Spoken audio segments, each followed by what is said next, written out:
Well, I usually start off praising them for being the type of school they are, which America needs.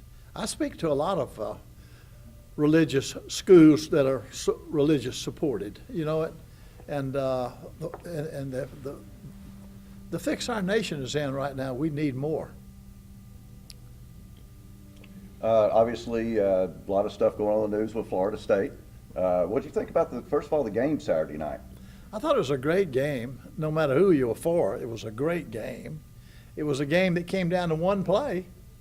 You know, if Notre Dame don't get penalized on the last play, they win. Mm-hmm. But they did get penalized and they lose. But it was a great game. And of course, I was glad to see Florida State win.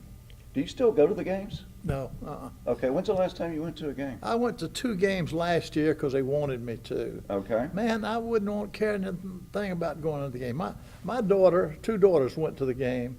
They sat in the parking lot 1 hour and a half before they could even start out. I just don't want to. I'd rather stay home and watch it on television. Do you watch them all on television? Oh, yeah, watch them all. Okay. Obviously, Jameis has been in the news a lot lately. What just kind of overall thoughts on him as an athlete, and then, of course, the off-the-field sort of distractions? There's no question about his athletic ability. It's unsurpassed in our nation, it looks like. Looks like he's about as good as they get at quarterback. You know what? Now, he's going to have to behave himself off. The only thing it looks like to me that can hurt him is his off-the-field behavior. You know, he has got to do what's right. Do you think Jimbo should? How's he handling that situation? What do you think? You know, you have to be there to know. Right. You know, we don't know all the background to everything, but I have enough confidence in Jimbo. He'll handle it correctly. What do you think of their relationship, Jimbo and Jameis? I don't know if you've talked to them a whole heck of a lot, but what do you think of their relationships like on and off the field?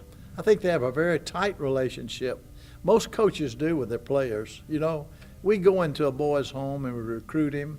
We meet his mother, we meet his daddy, meet his sister, meet his girlfriend, meet his coach, and they become part of our family. You know what? So Jimbo's relation with Jameis is about as tight as you can get. But you could probably say the same thing for Mariota out at Oregon. What do you think as far as the NFL, as far as the draft? You know, there's a lot of speculation. Will he go? Is it better for him to go ahead and go and kind of get away from the college stuff, or is it better to wait? You know, his stock has fallen obviously a little bit. What would you tell Jameis? What do you think? Well, like I say, I don't know. I've never met him. Right. You know, I've never met him. All I know is what I read. I would say I'd say shake up or get in the draft. You know, but I think he'll shape up.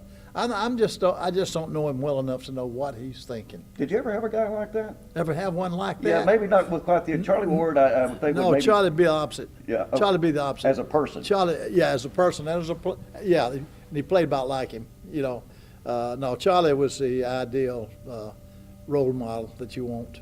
Did you ever have anybody like Jameis that might have just driven you a little bit nuts for a little while? Oh, you had guys who disobeyed, but just no more than your own children, you know, and you have to punish them, discipline them, and they usually straighten up once you do. If you have, Jimbo, Mike can straighten this young man out, and he might be the only guy that can right now. what do you like about Jimbo as a head coach? What about him stands out? Well, the thing that stands out, I've known Jimbo ever since he was practically a teenager, or when he was a freshman at Salem University, because my son was the head football coach. So I knew him through him. My son hired him at Sanford. My son hired him at Auburn. And so anyway, knowing Jimbo like I do, he's about as sharp as any coach out there, and his record proves it, you know. How you feeling? Coach asked you that a little bit earlier, but you know, on tape now. I feel good, but I've slowed down a lot. I can really tell that. Okay. You know, but I feel good, and good Lord's been good to me. I'm 84 now. I'll be 85 next week. You know, but I feel good. I'm good. Thank you so much, Coach. Good. I It's so really good to see you, appreciate it. man. Pleasure to see you.